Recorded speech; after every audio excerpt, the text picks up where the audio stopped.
The Doha conference, the third Doha conference on Afghanistan, was held this week under the auspices of the United Nations, and 23 special representatives of Afghanistan around the world, they attended the conference, including Pakistan and India. This time round, unlike the last two conferences, the interim government of Afghanistan was also present at the conference. They were reluctant to come. They had set some preconditions, and I am glad that the United Nations agreed to some of those conditions, and which then eventually made it possible for the Taliban government to attend this conference, because without engaging with the Taliban, it is understandable you could not really achieve much. So one of the conditions which was met by the United Nations was that no other unofficial NGOs or political parties would attend the conference or the formal sessions of the conference. So this was conceded by the United Nations, though there were some voices that this was not the right thing to do, because this will further embolden the Taliban, and they would rather than showing flexibility, they would harden their position on the issue of women's right, especially their right to education and right to work. But the other contention is no, it is only through engagement that one can expect the Taliban to show flexibility and accommodate, because in any case that would be in their long-term interests. By keeping half of the population away from the process of national development, it makes no sense, and that is indeed the right argument. So Taliban at some stage would have to accommodate these international concerns. So I'm glad that the Taliban attended this conference. They put across their viewpoint, and I'm sure they must have listened to others as well, as to the world as at large is thinking about their rule. As far as the other important issue, that Taliban should have a broad-based government, I think that is a non-starter, and I have been saying all along that the Taliban would never agree to such a proposition, because they believe that they had struggled for almost 20 years, and it was their struggle which led to the withdrawal of US troops from Afghanistan, and then the then leadership in Kabul fled from the country. So why on earth they should be accommodating those forces against which they had been fighting?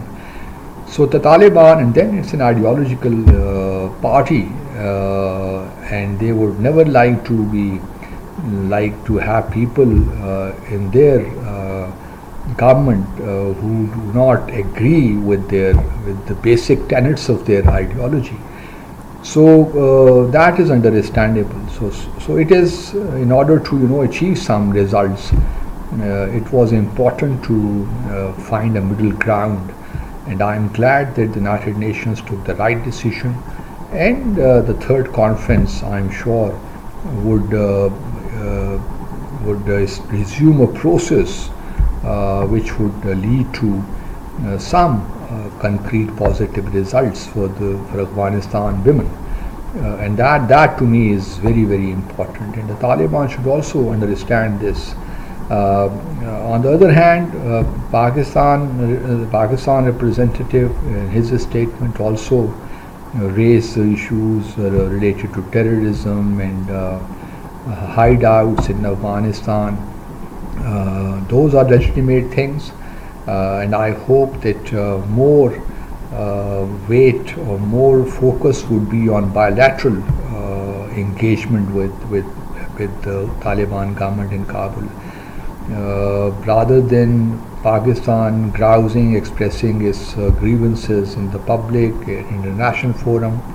I am still of the view that this should be done behind the scenes with the Kabul government, and these things should not be made public. But in any case, diplomacy has many facets, and it all depends as to how you go about things and what you would like to achieve.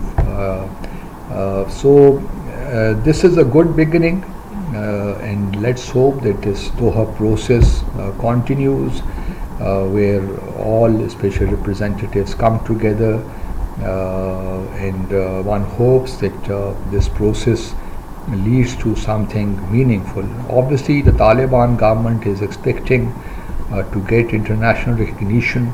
That is not likely to come about in the near future, though China has accepted their ambassador in Beijing and also sent their ambassador to Kabul.